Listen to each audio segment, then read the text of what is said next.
All students stood up, dash the teacher entered the room.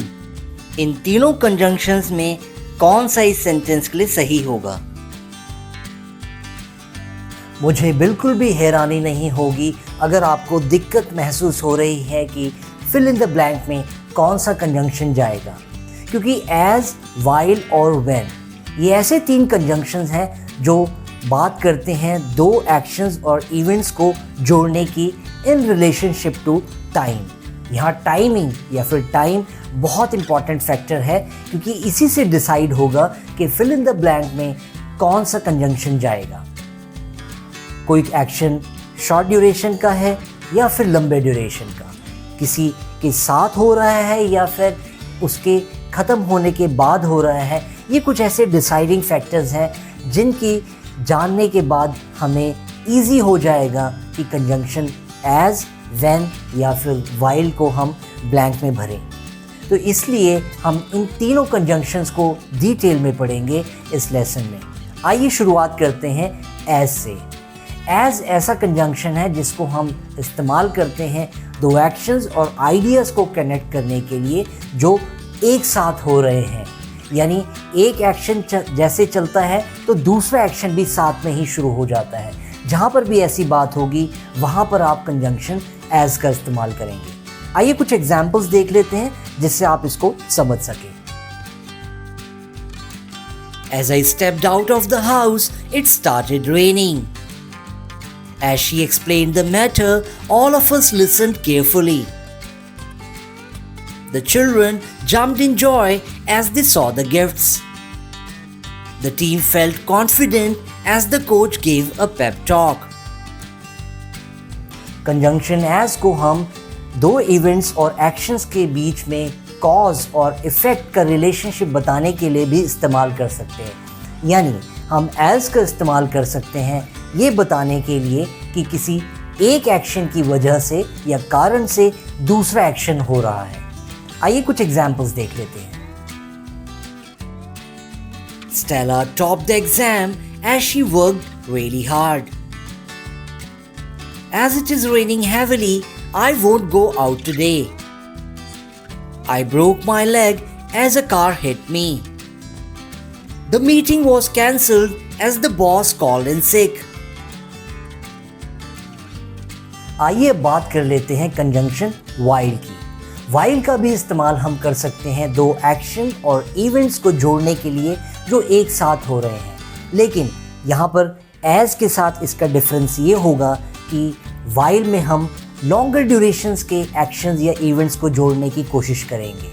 यानी कि जहाँ पर भी आप देखेंगे कि कोई लॉन्गर एक्शन चल रहा है वहाँ पर वाइल के बाद हम एक कंटिन्यूस टेंस का इस्तेमाल करेंगे। आइए कुछ एग्जाम्पल्स देख लेते हैं और इसको समझते हैं। While I was cooking, Steve was watching TV. Stella completed the work while waiting for Steve. I took a quick nap while my wife was doing the household chores. The kids played in the garden while she cleaned the room. While का इस्तेमाल हम किसी sentence में दो contrasting ideas को जोड़ने के लिए कर सकते हैं।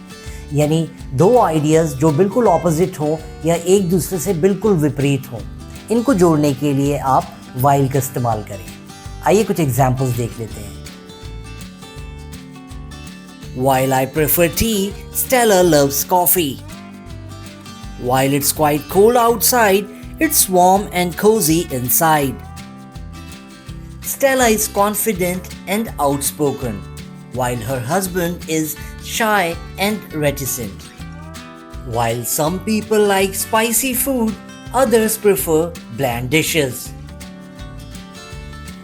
आइए बात कर लेते हैं अब कंजंक्शन व्हेन की। जहाँ पर भी आपको दो एक्शंस की बात करनी हो, जहाँ पर एक एक्शन ख़त्म होता है और दूसरा शुरू होता है, वहाँ पर आप व्हेन का इस्तेमाल करेंगे।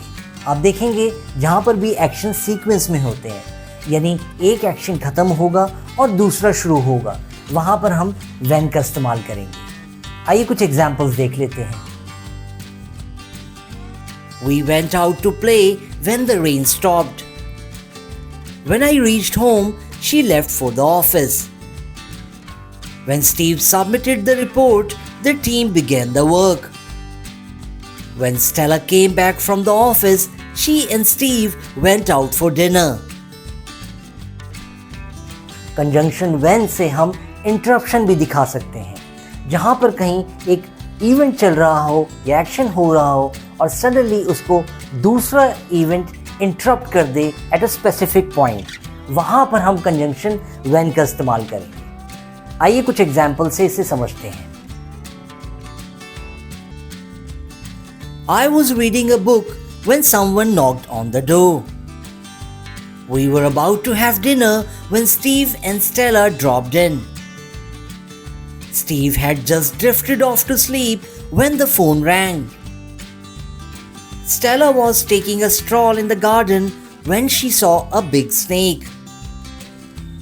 Conjunction when से हम ऐसे फ्यूचर इवेंट की भी बात कर सकते हैं जो किसी एक्शन या इवेंट के होने से होगा, यानी वो इवेंट किसी पर्टिकुलर पॉइंट ऑफ टाइम या स्पेसिफिक पॉइंट इन टाइम पर होगा और उसकी वजह से एक फ्यूचर इवेंट होगा। ऐसे ही सेंटेंस में दो इवेंट्स को बताने के लिए आप व्हेन का इस्तेमाल कर सकते हैं। आइए कुछ एग्जांपल्स देख लेते हैं। We will start the meeting when the boss comes. Switch off the lights when you leave the room. Inform me when you are done with the work. When the new library opens, I will go there daily. So friends, ये थे कुछ important rules related to as, when और while को लेकर। I hope अब आप इन तीनों conjunctions को सही से इस्तेमाल कर पाएंगे और जो सेंटेंस मैंने आपसे बिगनिंग में शेयर किया था, जहाँ पर हमें एक ब्लैंक को फिल करना था किसी भी एक कंजंक्शन के साथ, समय आ गया है कि अब आप उसका आंसर दें। आप अपना आंसर कमेंट सेक्शन में लिख सकते हैं और रीज़न देंगे तो बहुत बढ़िया होगा और मैं आपके साथ कनेक्ट करूँगा पर्सनली उस ब्लैंक को भरने में और सही आंसर देने में। अगर आपको ऐसी ही इंटरेस्टिंग इन्फॉर्मेशन चाहिए, एनीथिंग रिलेटेड टू ग्रामर, तो आप डाउनलोड कीजिए इनलाइवन इंग्लिश ऐप। यहाँ पर आपको मिलेंगे free grammar tips, interesting lessons और टेस्ट्स और क्विजेस और एक बेहतरीन मौका मेरे से पर्सनली क्वेश्चंस पूछने का। मैं आपके साथ इनलाइवन इंग्लिश ऐप पर हमेशा अवेलेबल रहूँगा और ऐसे ही लेसन्स के लिए हमारे फॉलो करते रहिए चैनल को ग्रामर ज्ञान, जो आपके लिए लेकर आता रहेगा कुछ ना कुछ नई इन्फॉर्मेशन और नए लेसन्स। मैं आपके साथ फिर आऊँगा, तब तक के लिए कुछ नया सीखते रहिए, कुछ नया करते रहिए। धन्यवाद।